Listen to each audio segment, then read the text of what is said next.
My name is Emily Ward, and by 12, I already knew what it felt like to be invisible in my own home. I gave everything I had, my time, my money, my heart, only to be told I wasn't family when it mattered most. But the day they locked me out was also the day I realized I held the key all along. Before I dive into how it all began, tell me, where are you watching this from?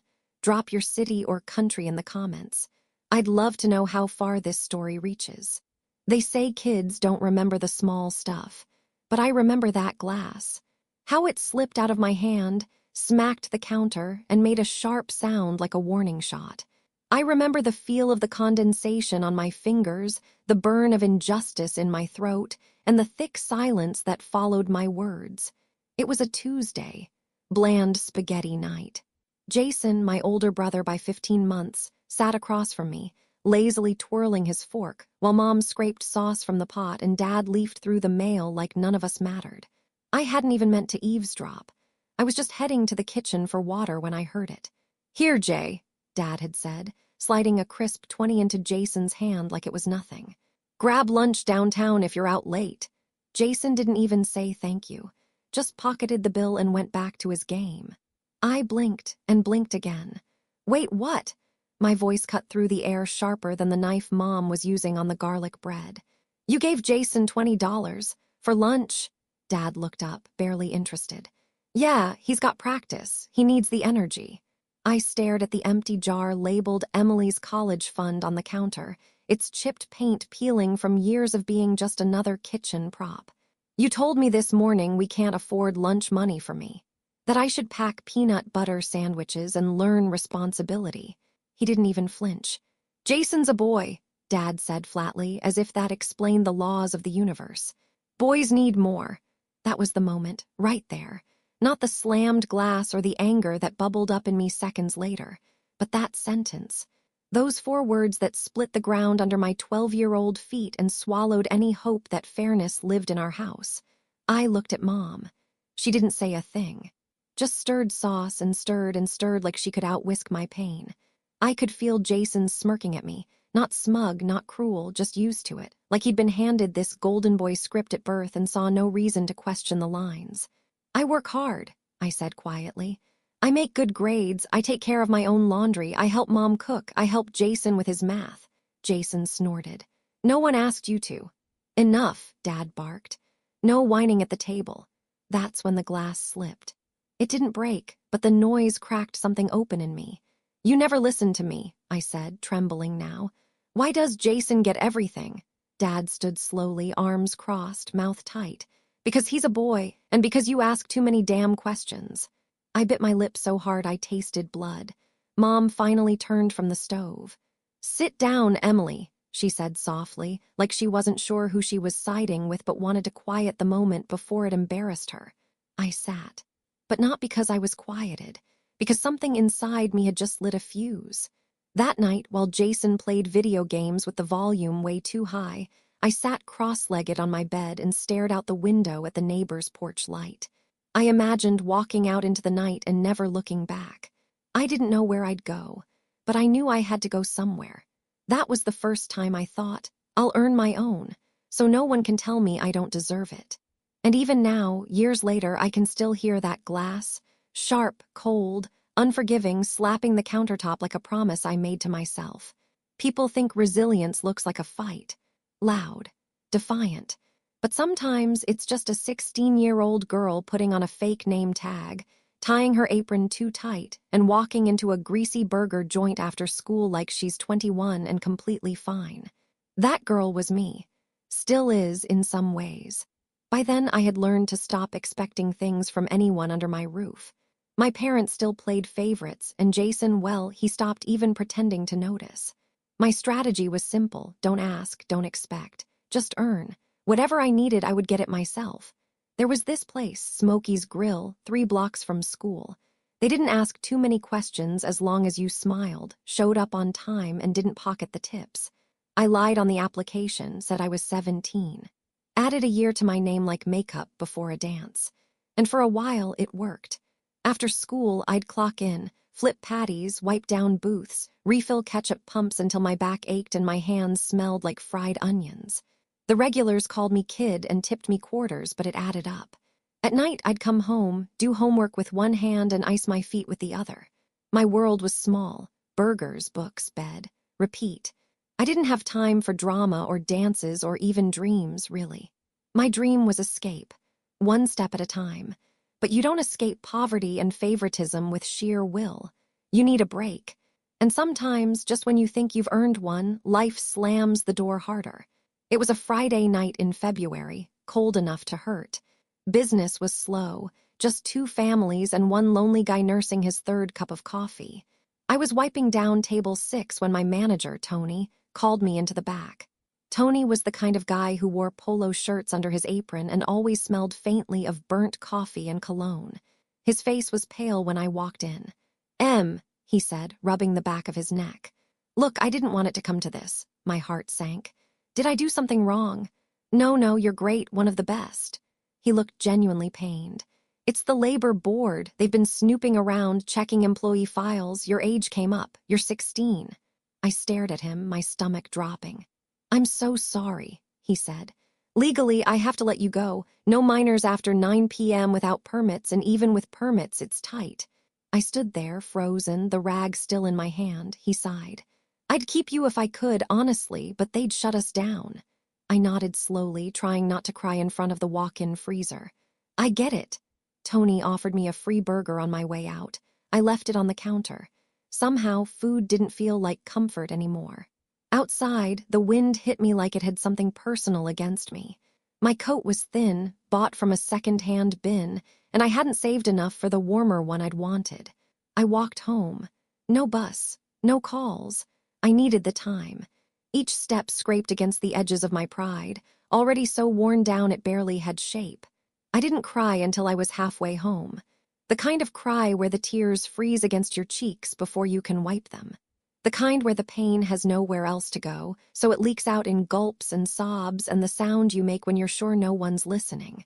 When I walked in the door that night, no one asked where I'd been.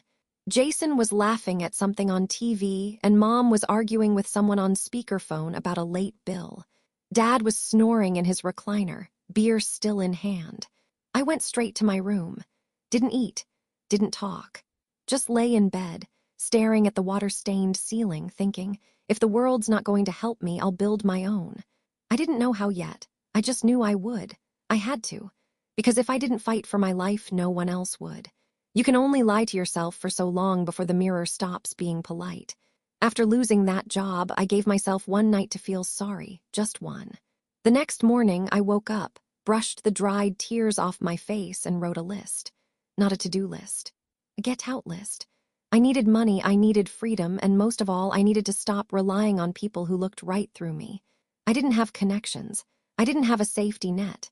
But I did have a phone, an old laptop with a cracked screen, and the gift no one can take from you, scrappiness. It started with a pair of shoes. Mom had this ridiculous pair of leopard print heels shoved in the back of her closet, never worn, still in the box, tags dangling. Impulse purchase, she'd shrugged once. Too loud for church, too painful for walking. While she was out one afternoon, I snapped a few photos and listed them online for $25. They sold in 10 minutes.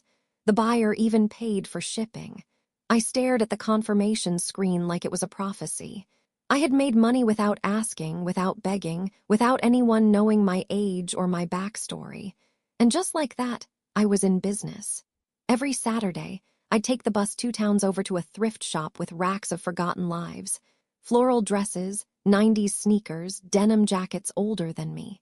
I'd spend hours sorting through the piles, running my fingers over textures, tags, anything that felt like it still had a story to tell. Then I'd flip them online. My store was just a folding table in my room, a roll of packing tape, and a dream too stubborn to die. Orders trickled in. A vintage windbreaker here, a faux leather purse there. I reinvested every penny. No makeup splurges, no fast food. Every dollar went back into sourcing and shipping. Meanwhile, I still lived in the same house, same rules, same indifference. You waste more time on that nonsense than you do on school, my mom sneered one night as I taped up a shoebox by the kitchen sink. Nobody's gonna pay you for junk. Jason strolled by, snatching a slice of pizza and glancing at my packages. Selling old shoes now, Em. What's next? Used socks. They both laughed. I didn't, because deep down I knew what they didn't. This wasn't junk. This was my way out.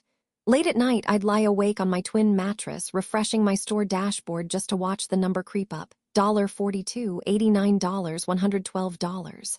Slowly, week after week, it grew. My first 100. Then my first 1,000. I learned everything I could about e-commerce, shipping rates, platform algorithms. I read business blogs on my cracked phone during lunch breaks. Took free online courses when I could find Wi-Fi strong enough to stream. School. I still went, still got the grades, but nobody noticed. Not my teachers, not my family. Certainly not Jason, who was now asking my parents for money every week because his part-time gig wasn't serious. He was the golden boy. I was the ghost.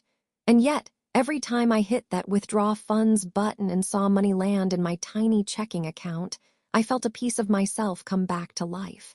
I remember one night, I was packing up a bundle of vintage tees someone had bought for $90, and I caught my reflection in the dark microwave window. My eyes looked tired but clear. My posture was straight. And for the first time in forever, I didn't see the overlooked daughter or the bitter sister. I saw a girl building something. "You're wasting your time," Mom mumbled again from behind me, slapping plates into the sink. I didn't turn around. Because all I could think was, I will never ask you for $1 again. There's a moment, one single sacred moment when the world stops spinning and you realize you did it. I had that moment on a Tuesday morning. I was 21, sitting on the floor of my shoebox dorm room, surrounded by half-packed mailers and a half-eaten granola bar when I logged into my banking app and saw it. 70,481.19. My breath caught. I blinked, refreshed the screen. Still there. $70,000. My fingers hovered over the phone like it might vanish, like it had to be some mistake. But that was my money.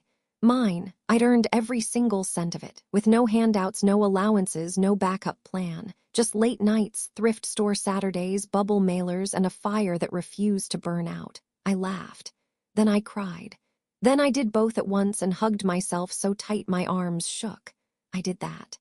I whispered the words out loud because I needed to hear them. I needed the walls of that tiny room to remember the sound of what pride feels like when no one else gives it to you.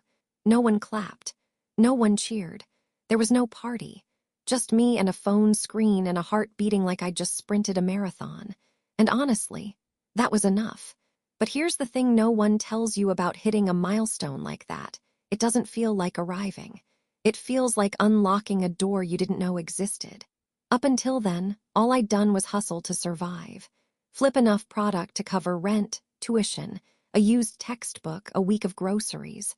But now I could breathe. For the first time, I wasn't inches from the edge. I was standing, and I wasn't going back. I'd been living off instant noodles and fear, working a full-class schedule at the University of Memphis while shipping out orders between lectures. I'd graduated from Goodwill finds to mid-level vintage vendors. I learned to photograph inventory like a pro built a brand. Started tracking repeat customers. I even had a spreadsheet, color-coded, with goals. Who was this girl? The same one who used to be told, Jason needs more. The same one who flipped burgers until the law kicked her out. The same one who learned that when your family won't back you, your backbone becomes your bank. The difference now, I trusted myself. I started making rules for my life. Small ones at first. No more responding to passive-aggressive texts from Mom during finals week. No answering Jason's, "You're so lucky you don't pay rent" jokes with silence. Then came bigger ones, no more hiding who I was becoming. I didn't tell them about the $70K. Of course not. Not because I wanted to rub it in their faces, but because I knew how they'd spin it. "You're getting cocky. Must be nice to be so rich. You should help out more if you're doing that well." No, thank you. This was my win. Quiet, personal, sacred. And I protected it like a secret garden, watered it, watched it grow, and whispered to it all the things I wish someone had told me when I was 12. You are enough. You are not crazy. They're just comfortable with you being small.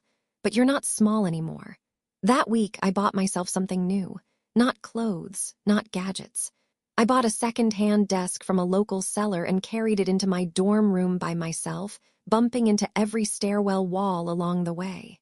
I set it up under the tiny window that looked out over the courtyard, cleaned it, sat down, opened my laptop, and started building the next version of my business.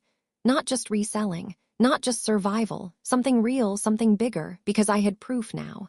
That scrappy little kid in the back of Smokey's grill, she didn't just survive, she built.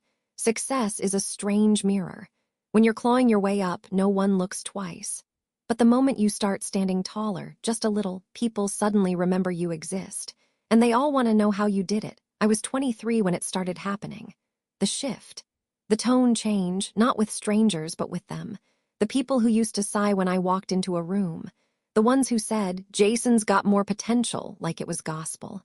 Now they were curious, approving, even polite. It started slow. At first, Mom just stopped criticizing. No more side comments about how I was obsessed with that online thing. No more sighs when I stayed up late packaging orders. Then came Jason's wedding announcement. It was over chicken casserole of all things. I was visiting home for a rare Sunday dinner. Jason, my golden boy brother who never once asked how I was doing, leaned back in his chair with a grin and said, "I'm getting married this summer." Mom practically clapped. She squealed, hugged him, told him she'd always known Brielle was the one. Jason just smirked, looking like a man who knew the world would roll out its red carpet on command. And then, as if on cue, he turned to me. "You still doing your little business thing?" Little business. That was the phrase. Like it was a lemonade stand and not a consulting firm with 3 full-time clients and a waiting list. Like I wasn't writing reports for boutique owners across the Southeast and helping local shops turn 5-figure quarters into 6. But I smiled. Because that's what girls like me were raised to do. "Yeah," I said lightly. "Still doing it." Jason nodded, satisfied with the non-threat of my answer, but Mom's eyes lingered. That calculating look she used when checking price tags in stores. For the first time, she didn't look through me. She looked at me. Later that night, when the dishes were done and the laughter had faded into lazy TV hums, Mom asked, "You still renting that little apartment near campus?" "Not anymore," I said, tossing the sponge in the sink. "I bought a condo in Midtown, 2-bedroom, close to the clients." She blinked. "You bought?" Her voice tilted slightly. "As in with a mortgage," I nodded. "Closed 2 months ago." She didn't say much after that, just pursed her lips like the math wasn't mathing and maybe for the first time realized she didn't know how far I'd come. And just like that, things changed. At the next dinner, Dad actually asked about my business. "You help. Coffee shops, right?" he said like it was some wild concept. I nodded. "And farm-to-table suppliers, a small boutique chain, even a florist in Germantown." Jason chimed in then. "She's like a marketing whisperer or something. Brielle was talking about her cousin's store needing help."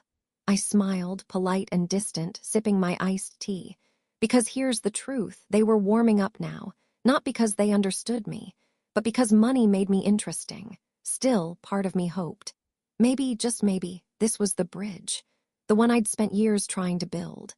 Maybe all the effort, the nights spent alone shipping packages while they laughed at family dinners, was finally going to count for something. Maybe I was finally in. You ever offer someone everything, only to watch them blink like it wasn't enough? That was me, sitting across from Jason and Brielle in a booth at Riverbend Cafe, napkin crumpled in my lap, heart hammering like I was about to jump off a cliff. They thought I was just there for brunch. Brielle had picked the place, white brick walls, dried lavender on the table, overpriced eggs. Jason ordered a mimosa like he hadn't once told me only girly girls drank them. I kept fiddling with the envelope in my bag. I'd spent 3 weeks preparing. Meetings with my real estate attorney. Contract revisions. Bank wire logistics. I'd even run the numbers 3 times just to be sure I wasn't being reckless. I was being hopeful. Because maybe if I did this one huge thing, they'd finally see me as family again. Not the different one. Not the girl with the weird job or the independent streak that made Dad mutter under his breath, but just Emily, their sister, their daughter, one of them. Jason was mid-story about his honeymoon plans when I pulled the envelope out and placed it on the table. "What's that?" he asked, eyebrows lifted.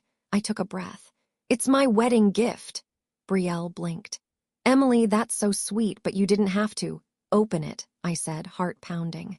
Jason reached across the table, peeled the flap back, and pulled out the papers.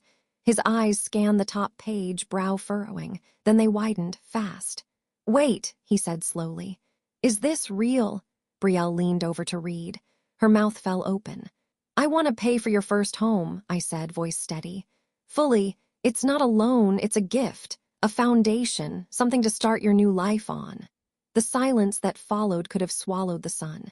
Jason looked back down at the contract, then up at me. $770,000. I nodded. "You're serious?" "As a heartbeat." Brielle put a hand to her mouth. "Emily, I don't know what to say." Jason just stared. "Why?" That question hung heavy. Why would the sister you barely acknowledged, the one you called dramatic behind her back, suddenly drop almost 800 grand like it was nothing? Because despite it all, I loved him. Because I was still that 12-year-old who wanted to matter. Because I thought maybe if I gave enough, they'd stop keeping score. I smiled. Because family looks out for each other, right? Jason was quiet, for once completely speechless. Brielle reached across the table and took my hand. "No one has ever done anything like this for us," she whispered. I nodded. "I know." As we left the cafe that day, Jason hugged me, tight. Not a half-hearted pat on the back, but a real squeeze like he meant it. And for a minute, for one whole dangerous minute, I believed I was home again. Hope is a tricky thing. It blooms in the softest moments, in quiet hugs and thank you smiles and the warmth of shared plans over brunch. And then, just when you let it take root, it rots. The text came on a Wednesday afternoon. I was sitting at my desk, sipping coffee, sorting through vendor invoices when my phone buzzed. "Hey, Em, don't take this personally, but you're not invited. It's for close family only." That was it. No greeting, no emoji, no soft landing. I read it 5 times. Not invited, close family only. At first, I thought it had to be a mistake, a joke. Maybe Jason's idea of some dumb sibling prank, because no one could possibly send that seriously after what I had just done. But the sender was clear. Jason. The same Jason whose entire dream house was now being funded by my bank account. I just stared. Like my brain refused to fully download what was happening. Close family only. The words hit harder than any insult. They didn't shout. They whispered. They dismissed. I felt something slide in my stomach, something cold, nauseating, familiar. A feeling I'd known since childhood. You're not really one of us. Not in the way that counts. For a few minutes, I sat completely still. The coffee in my mug grew lukewarm, the sun shifted across the hardwood floor, and still I couldn't move. Because this wasn't just about an invitation. It was about confirmation. That even after everything, after years of work, after putting myself through school, after saving every cent and gifting them a literal home, I still didn't qualify. I still didn't belong. My hands trembled as I opened the messages again, double-checking the timestamp, the tone, the sheer casualness of it. No apology, no explanation, just a gentle, gutting slice. "Don't take this personally." How else was I supposed to take it? I didn't respond. I couldn't. Instead, I scrolled back through our recent texts. There weren't many. Just house paperwork updates, a few thanks again messages from Brielle, and a short voice memo Jason had sent when the contract closed. "Seriously, Em, this is gonna change everything. You're amazing." And now I was inconvenient, too distant, too extra, not close family. I locked my phone and stared at the wall, for maybe 20 minutes, maybe longer. My office plants leaned toward the sunlight. My inbox dinged with a new message from a client. A bird chirped just outside the window. Everything was still moving, except me. Eventually, I stood and walked to the sink, ran cold water over my wrists, something I used to do during finals week when the stress curled too tight in my chest. It worked then. It didn't work now, because this wasn't pressure. This was pain. A quiet, humiliating kind of pain that doesn't even give you the dignity of anger right away. Just numbness. They didn't want me at the wedding, the very one I had helped make possible. And the worst part, they didn't even have the courage to say it to my face. No call, no sit down, just a text. Like they were canceling a dentist appointment. I wanted to scream, or cry, or throw something.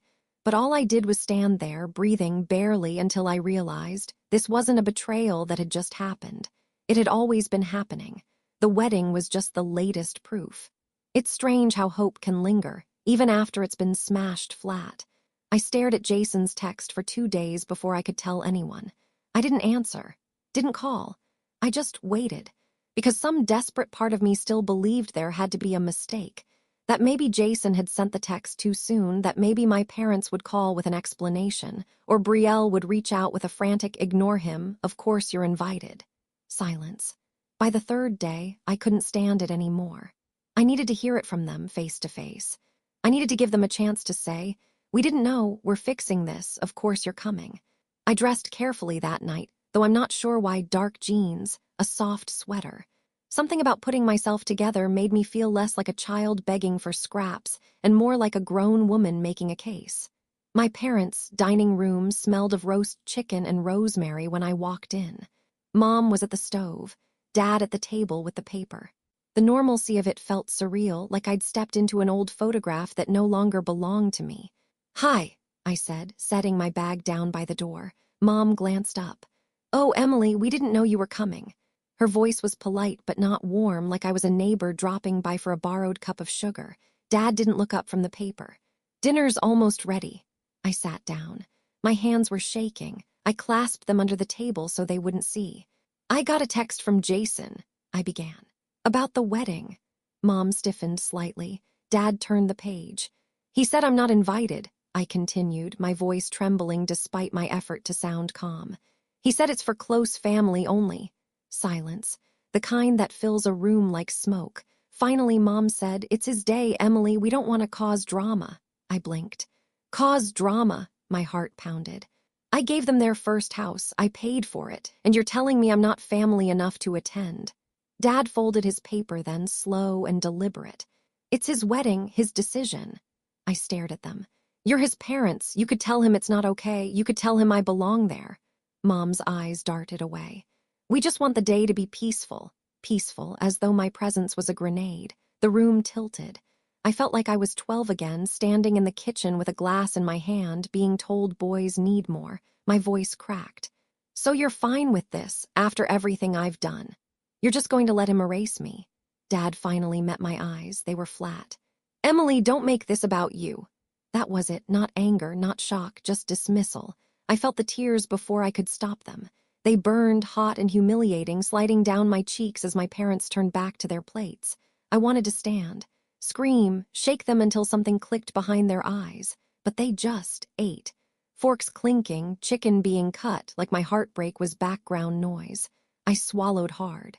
"I'm not making this about me," I whispered. "I'm asking for basic decency." Mom set down her fork at last, sighing. "Emily, you're overreacting. You've always been so sensitive." Sensitive, dramatic, difficult, words they'd used for years, words that had chipped at me until I barely recognized myself. I stood then, my chair scraping against the floor. "You know what?" My voice was steadier than I felt. "I hope the wedding is everything you want it to be. Really." Mom frowned. "Don't be childish." "I'm not." My hands were still shaking, but my spine had gone steel. "I just finally understand. I'm not family when it counts. Got it?" Dad's mouth opened, then closed. He didn't stop me as I picked up my bag and walked out. Outside, the evening air was cold and wet. I stood on the porch for a second, trying to breathe. The house glowed behind me like a stranger's. Inside, they were probably already back to eating, plates warm, hearts untouched. For me, though, something had snapped. It didn't feel like a door closing. It felt like a bridge collapsing, one I'd spent my whole life trying to build. I walked down the steps and into the dark, the echo of my parents' indifference ringing louder than any slammed door. The morning of Jason's wedding, the sky was clear. Not just the weather, my mind, too. After weeks of tears and confusion, I woke up knowing exactly what I needed to do. Not to get revenge. Not to make them hurt the way they'd made me hurt. But to make something right. For me, because I hadn't lost a family, I'd finally stopped auditioning for one. The wedding was happening at some rustic lodge in the Smoky Mountains. Candles, champagne, professional drone coverage, probably a 3-tier cake with rose petals. All paid for in part by the equity I'd gifted them. I'd never see a thank you. I wasn't even allowed to see the ceremony. But that was fine. I had an appointment. At 10:00 a.m., I pulled into the gravel driveway of the house I'd bought for them, quiet, tree-lined, expensive. My realtor, Monica, was already waiting on the porch. She wore red lipstick and a knowing look. "You sure?" she asked gently, holding the paperwork. "It's not too late to change your mind." I smiled, small but steady. "I've never been more sure of anything." We walked inside together. The place was still empty, untouched, waiting for its fairy-tale owners to move in after the honeymoon. They de-picked the countertops. I'd paid for them. They'd chosen the light fixtures. I'd footed the bill. But the deed, that was still in my name until today. The hardwood floors echoed under our footsteps as we moved through the living room. I looked at the fireplace Jason had wanted for cozy winter nights. The breakfast nook Brielle had called Pinterest-worthy. I'd imagined them hosting Christmas here. I'd imagined being invited. Now I imagined peace. Finally, Monica placed the sale contract on the kitchen island, handed me a pen, and stepped back. "Once you sign, the wire transfer goes through. The buyers are thrilled, by the way, been looking for months." I nodded. My hand didn't even shake. I signed. With every stroke of my pen, I felt the weight sliding off my shoulders. I wasn't angry. Not anymore, just clear. "Lock change request is already in," Monica added, flipping to the next form. "They should be here by noon." Right on cue, the locksmith pulled into the driveway. I stood on the front steps and watched him get to work unscrewing the doorknob, installing new deadbolts, changing the codes on the digital lock. I didn't say much, just nodded when he was done. "You want the new keys?" he asked. I took them, slipped them into my bag. I wouldn't need them for long. Before leaving, I took one last look around the property. The soft landscaping, the curved entryway. The house I'd handed over in love and was now reclaiming in quiet strength. Let's see who's family now. The evening sun threw long shadows across the driveway as I parked a few houses down. I didn't need to be close, I just needed to see their faces. That was all I wanted. Not yelling, not revenge, just the truth landing where it belonged. The house sat pristine and glowing under the golden hour light, the porch light already timed to flick on as the sky dimmed. A welcome home doormat still waited like a dog at the door, though its owners had changed. I saw their car turn the corner before I heard it. Jason's sleek black SUV with the wedding bows still tied to the mirrors. They pulled into the driveway slowly, like people approaching a dream. The trunk was stuffed with luggage, gifts, and what I imagined were leftover favors from the reception. They were laughing. That's what stung the most. Jason and Brielle, glowing, completely unaware. I watched as they stepped out, dressed down from the ceremony but still dripping in post-wedding shine, her hair in a loose braid, his tie gone but boutonniere still pinned. She held her phone up to snap a picture of the house. Their dream home. He walked to the door, reached into his pocket, pulled out the key. I saw the confusion hit him instantly. Jason jiggled the lock, tried again. He frowned, tried the other key. Nothing. "That's weird," he muttered. Brielle tilted her head. "Did we mix them up?" He tried again. The lock clicked but didn't turn, then it hit him. "What the hell?" He rattled the doorknob harder now, confusion turning to frustration. Why can't I get in?" he snapped. That's when I stepped out of the shadows. I'd waited long enough. Jason spun around, stunned. "Emily!" Brielle's mouth dropped open. I walked calmly toward them, stopping just short of the porch. "Hey," I said softly. Jason narrowed his eyes. "What are you doing here?" "I figured I should be the one to tell you," I said. "Since you didn't invite me to the wedding, but you seem to have forgotten to uninvite me from your house." His face twitched. "What are you talking about?" I nodded at the door. "It's not your house anymore." He blinked. "Excuse me." "I sold it," I said plainly. "A few days ago, new owners close next week." Brielle's hand flew to her chest. "You what?" Jason took a step forward, eyes wide. "You're joking, right?" "No." I looked him straight in the eye. "You told me I wasn't family, and now I've made that official." Silence fell like thunder. Jason opened his mouth, closed it. You can't just after everything we signed." "No," I cut in. "I signed, I paid, it was mine, you were never on the deed." Brielle looked like the air had left her lungs. "You said it was hers until the wedding." Jason turned pale. She rounded on him. "You said she offered it as a gift, that she refused to be part of the wedding. You said she didn't want to come." I didn't blink. Jason's voice cracked. "I didn't want to complicate things." Brielle backed away, visibly shaking. "You lied to me, you told me she bilayed, that she didn't care, you let me write her out." Jason reached for her. "I didn't think she'd actually." "What, Jason?" I said quietly. "You didn't think I'd follow through, that I'd stay the helpful little sister who just hands over money and disappears." He stared at me like he didn't recognize me. Maybe he didn't. Maybe, finally, I didn't recognize him. "You want to play house," I continued. "Start with your honesty, build with your integrity, don't try to live in someone else's." Brielle turned to me, eyes glossy. "Did you really pay for everything?" I nodded. "Every cent." She stepped toward me, something raw and human in her voice. "And you still showed up to say it to his face." I met her gaze. He never had to lie, all he had to do was invite me. Her face crumpled. She looked at Jason, disgust bleeding into every line. Then she turned away, pulled her suitcase out of the trunk, and walked down the sidewalk. Jason stood there frozen, still rattling the useless key. I stepped past him down the walkway, my heart light for the first time in years. Behind me, he called out, something sharp, maybe angry, maybe desperate, but I didn't turn back. Because some locks don't open with keys, and some families don't open with blood. The silence after a scream is louder than the scream itself. Jason stood in that driveway like someone had pulled the floor out from under him, shoulders rigid, jaw clenched, eyes darting as if he could still talk his way out of it. But Brielle had already disappeared down the street, dragging her suitcase behind her, shoulders shaking, not from cold but fury. She didn't even look back. I didn't expect what happened next. She texted me, just one line. "Can we talk, please?" I didn't know. I hesitated, not because I didn't believe her, but because it felt impossible that someone from that circle could see me clearly. But curiosity tugged at me, and something else, too, maybe the tiniest bit of hope. We met the next day at a quiet little bakery near downtown. I picked the corner booth. She arrived in jeans and a ponytail, no makeup, like a woman who'd just been stripped of her illusions and was still piecing herself together.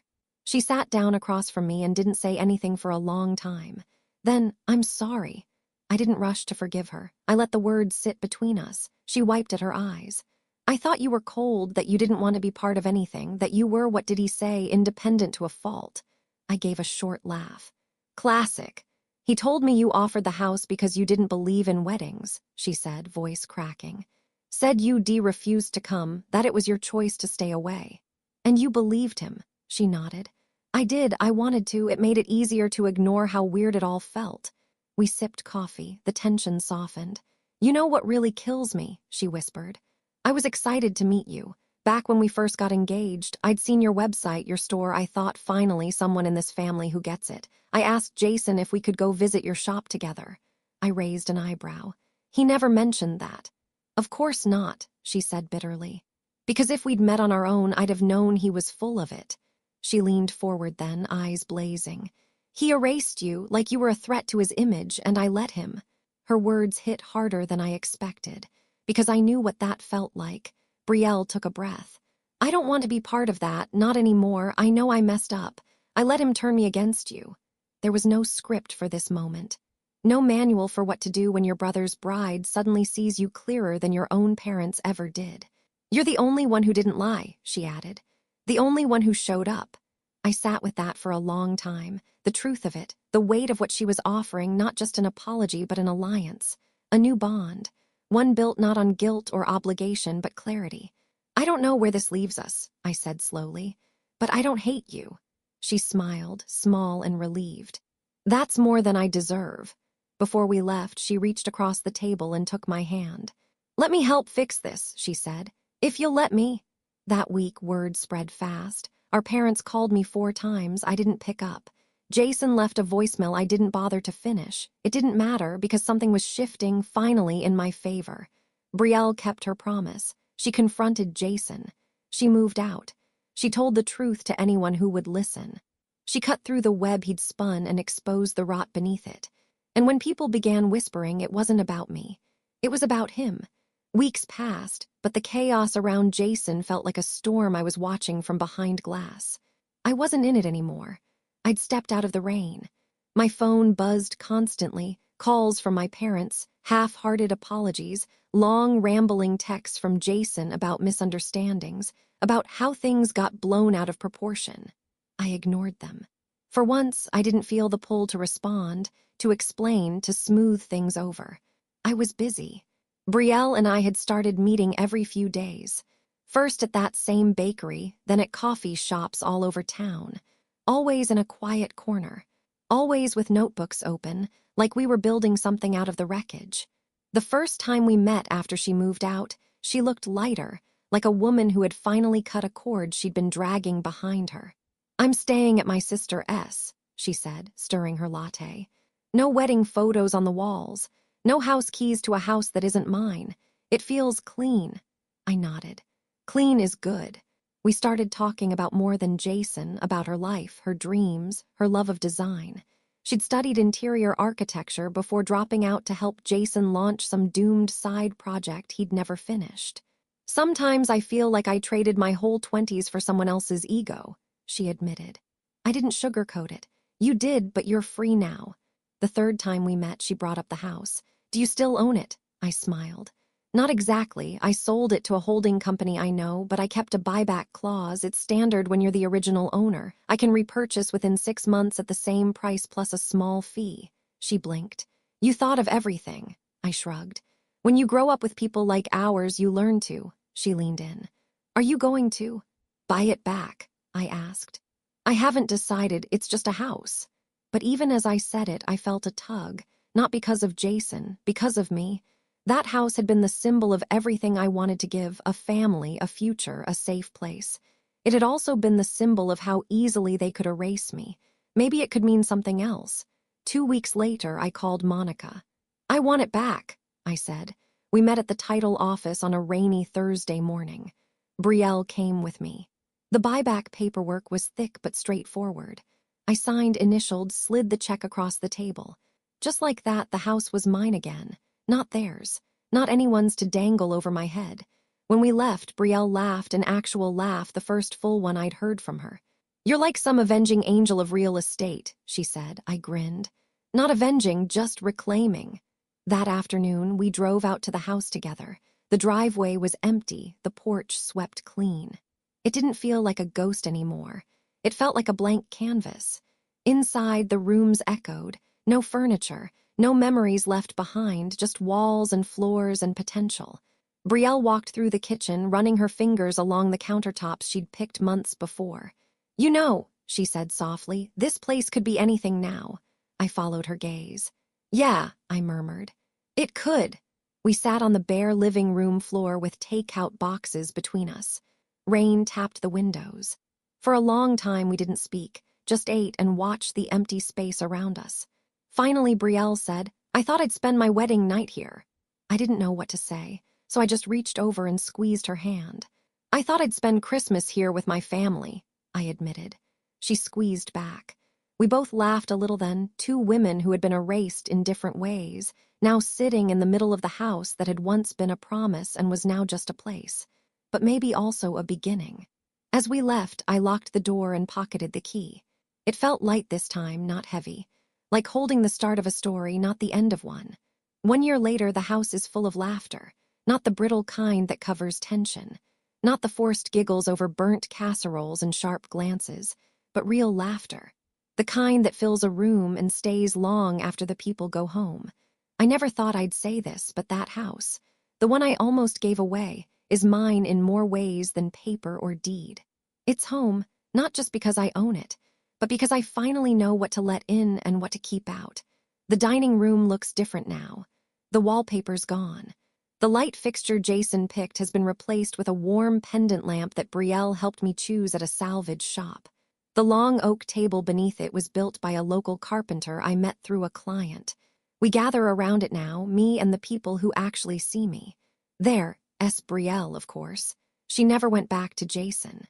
She moved out, found a job redesigning small retail spaces, and started her own side gig-staging homes. She's happier now, free in a way that only comes after you've clawed your way through disappointment. Then there's Lacey, my first employee. A single mom with a wicked sense of humor and the best instincts I've ever seen for trend forecasting. I hired her 6 months ago, and it's like I've known her forever. My best friend Kayla comes by every Friday. We started our own little ritual, wine and witness, we call it, where we unpack our weeks and celebrate the small wins. And tonight, We're all here. It's the anniversary of Jason's wedding. I didn't plan it that way. The date snuck up on me while I was reviewing a client proposal. But when I looked at the calendar and realized what day it was, I didn't flinch. I smiled, because what could have been a wound is now a reminder. A reminder that I don't need to keep proving my worth to people who never bothered to see it. The living room is glowing with candles. Music plays softly. Everyone's plates are full. Herb-roasted chicken, lemon couscous, the kind of meal I used to imagine being part of in my childhood fantasies about real family. Except this one is real. Chosen. Not by blood or obligation, but by effort and empathy. As the night winds down, I rise from the table with my wine glass in hand. The room quiets. They know what's coming. I clear my throat. I don't usually do speeches. I begin, and they all laugh because they know I always do speeches. But tonight, I continue, I just want to say thank you to all of you for showing me that family is who's in your baby photos. It's who shows up for the messy parts. There are nods, soft smiles, glances exchanged. I let the silence sit for a beat. I used to think I had to buy love, earn it, work twice as hard to be half as wanted. My voice shakes just a little. But this past year, you've all taught me that love doesn't need payment plans. Lacey laughs through her tears. Kayla raises her glass. To chosen families, she says. Brielle chimes in. To locked doors that stay closed, I grin. And unlocked truths, I finish. We clink glasses. Outside, the porch light glows. The same porch Jason once stood on, trying to unlock something that was never his to claim. And inside, we're full, not just of food, but of something I used to chase and now get to keep, belonging. Have you ever built something beautiful from what broke you? Ever created your own version of home? Tell me about it in the comments. And if Emily's story stayed with you, give it a like, share it with someone who needs to hear it, and subscribe for more stories that remind you. Sometimes the best kind of family is the one you choose. Thank you for walking through this with me. I'll see you in the next story.